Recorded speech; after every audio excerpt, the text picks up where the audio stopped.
बिस्मिल्लाहिर्रहमानिर्रहीम। Hi guys, this is Ahmed and welcome to my YouTube forex money channel. उम्मीद करता हूँ आप सब खैरियत से होंगे।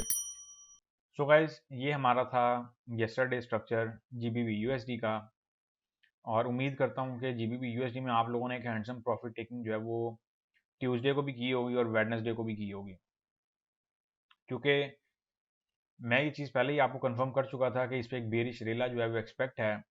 ये तो हो गया हमारा कल का स्ट्रक्चर। अब हम बात करते हैं इंट्राडे स्ट्रक्चर की, कुछ हम उस हवाले से कुछ जो है वो डिस्कशन करते हैं।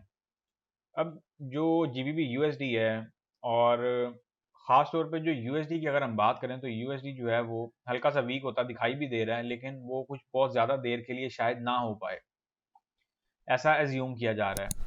ये भी हो सकता है कि थोड़ी सी देर के लिए जो है वो यूएसडी वीक हो और देन जो है वो अगेन स्ट्रांग हो जाए। जो चार्ट रीडिंग्स है हमारी, वो भी कुछ इस बात की अक्कासी कर रही हैं कि यूएसडी ने जो है वो अदर पेयर्स को एक टेम्परेरी मूवमेंट जो है वो दी हुई है, और ये मूवमेंट जो है वो किसी भी टाइम एंड हो सकती है। अब अगर मैं बात करूं इंट्राडे स्ट्रक्चर की, इंट्राडे स्ट्रक्चर पे हमें जो ये ट्रेंड लाइन आ रही है, सबसे पहले तो हमें इसका फॉलोअप रखना है। ये ट्रेंड लाइन अभी तक के लिए स्टिल वैलिड है। कल इसका ये हल्का सा ब्रेकआउट हुआ था, बट ये ब्रेकआउट नहीं था, ये फेक आउट था, और मार्केट ने जस्ट वो जो है ट्रेंड लाइन का ब्रेक किया और जो है ना वो ट्रेडर्स को ट्रैप किया, आसान अल्फाजों में मैं आपको समझाऊं तो, और देन मार्केट वहीं से डाउन आ गई। और उसके बाद जो हमारा येस्टरडे का जो कल का जो स्ट्रक्चर था, वो भी हमें 40 पिप्स जो है वो इजीली दे गया। तो पॉइंट इज कि आप लोगों को मार्केट में कदम कदम पे जो है वो बहुत मोहतात रहना होता है।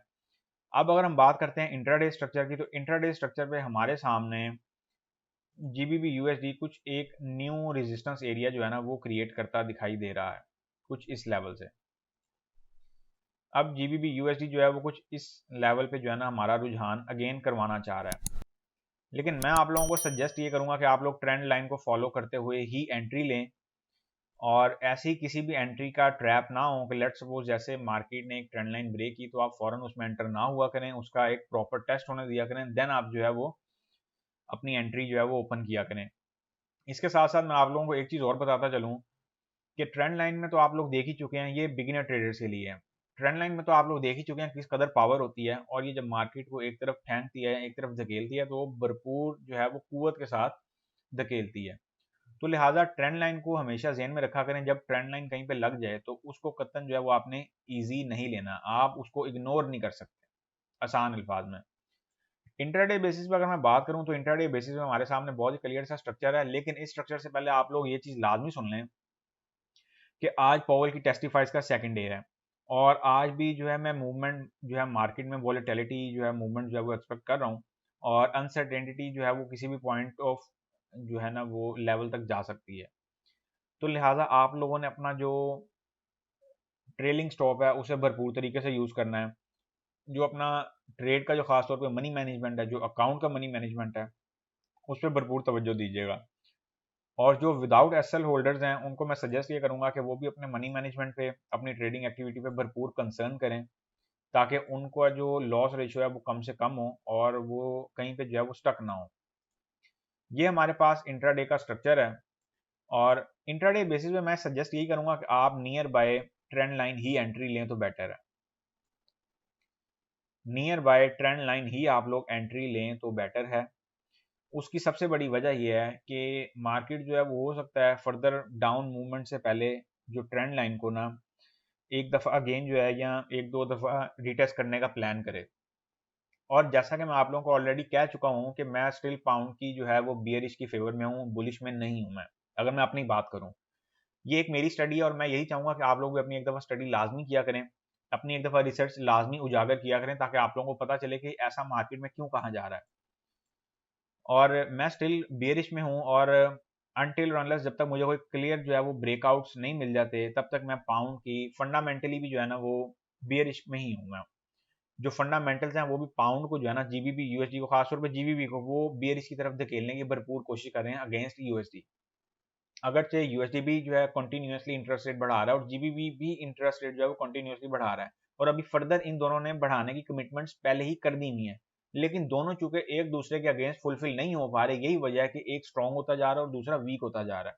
तो जीबीबी की जो इकोनॉमिक सिचुएशन है वो कोई बहुत ज्यादा मजेदार नहीं जा रही, खासतौर पे बोरिस जॉनसन के बाद। तो उससे पहले पाउंड स्ट्रॉन्ग था और पाउंड में एक बहुत मज़ेदार मूवमेंट्स जो है वो बुलिश मूवमेंट्स देखने को मिला करती थी, लेकिन आफ्टर जो है वो बोरिस जॉनसन जो उनसे शायद हालात संभले ही नहीं है। अच्छा जी, ये मैंने स्ट्रक्चर ड्रॉ कर दिया, यहाँ पे मैं इसकी डिटेल्स जो है वो एंटर करने जा रहा हूँ, इनको भी नोट कर लें और इसके अकॉर्डिंग फिर अपनी ट्रेडिंग एक्टिविटी करें कहीं पे भी जो है वो। अच्छा, एक चीज़ और है, आप लोगों का अगर इंट्राडे बेसिस या वीकली टारगेट आपका कंप्लीट हो गया हुआ तो मैं आपको सजेस्ट करूंगा कि इस लॉट में अगर आपने एंटर होना है तो स्मॉल लॉट साइज से हो, और अगर नहीं हुआ हुआ देन आप जो है नॉर्मल से हो सकते हैं। अगर हुआ हुआ तो फिर आप यहाँ तो ना हो तो फिर स्मॉल लॉट साइज से एंटर हो और फिर इसको जो है वो ट्रेलिंग करने के बाद चलने दीजिएगा। ये डिटेल में एंटर करने जा रहा हूँ, इन डिटेल्स को नोट कर लें। हम यहाँ जीबीपी यूएसडी सेल करने की सोच रहे हैं, सेल हम करने की सोचेंगे इसको अगेन 1.2265280 के लेवल से। ये लेवल कल के लेवल से काफ़ी मिलते जुलते लेवल्स हैं, इसलिए कहीं पे भी कंफ्यूज नहीं होना। जो यस्टरडे था वो तो हमने स्ट्रक्चर यहाँ से रिमूव कर दिया है। आज के लिए आप जो ये वाला स्ट्रक्चर मैं टाइप कर रहा हूँ सिर्फ इसको ही नोट करें। TP1 की अगर हम बात करते हैं तो वो हम रखेंगे जी 1.2230 का लेवल। TP2 की अगर हम बात करेंगे तो वो हम रखेंगे जी 1.2180 का लेवल, और TP3 की अगर हम बात करते हैं तो वो हम रखेंगे 1.2130 का लेवल। इंटरडे के लिए इनफ है, बाकी हम जो है इसकी रीडिंग वीकेंड एनालिसिस में लेंगे। और एसएल की अगर मैं बात करूं तो एसएल हम इसका रखेंगे 1.2330 का लेवल। ये मैंने डिटेल्स यहाँ पे एंटर कर दी हैं, इनको नोट कर लें, इनके अकॉर्डिंग जो है वो अपनी ट्रेडिंग एक्टिविटी आप प्लान कर सकते हैं। मनी मैनेजमेंट अपना टाइट रखिएगा। विदाउट एसएल अगर आपको ट्रेड करनी है तो मैं आपको सजेस्ट करूंगा कि थोड़ा सा वेट कर लें, उसके लिए मैंने कुछ चीज़ें फाइनल कर ली हुई हैं और उनको आने में बस थोड़ा सा टाइम लगेगा। देन फिर हम जो है हो सकता है बहुत जल्द उस तरफ मूव कर जाएं, जैसे कि मैंने ऑलरेडी प्रीवियस वीडियोज़ में भी बोला है। TP1 की अगर हम बात करते हैं, इसका जो TP1 है वो हम रखेंगे 1.2230 का लेवल। TP1 आएगा हमारा, फिर उसके बाद TP2 आएगा और देन ये हमारा आ जाएगा TP3। ये हमारे पास एडिशन पिप्स हैं और ये हमारे पास ओपन एरिया है, फिर ये हमारे पास एसएल एरिया है। ये हमारे पास बेसिकली ओपनिंग रेंज है जो कि कुछ इस एरिया से है, तो लिहाजा कहीं पे भी कंफ्यूज होने की ज़रूरत नहीं है। और जब आप ट्रेड ओपन कर लेते हैं तो उसके बाद अपने अंदर पेशेंस लेवल रखा करें। अगर एसएल हिट हो जाता है तो एसएल, मैं हमेशा कहता होता हूँ कि जो बंदा एसएल हिट करवाता है या जो करवाना जानता है वो प्रॉफिट भी डिजर्व करता है। जिसको एसएल काबिल कबूल नहीं है वो प्रॉफिट भी डिजर्व नहीं करता, और वो ट्रेडर हमेशा नाकामियों की तरफ की जो है ना अपनी मंजिल को ले जाता रहेगा। उसकी सबसे बड़ी रीज़न ये है profit and loss is a part of business और also is a part of forex trading.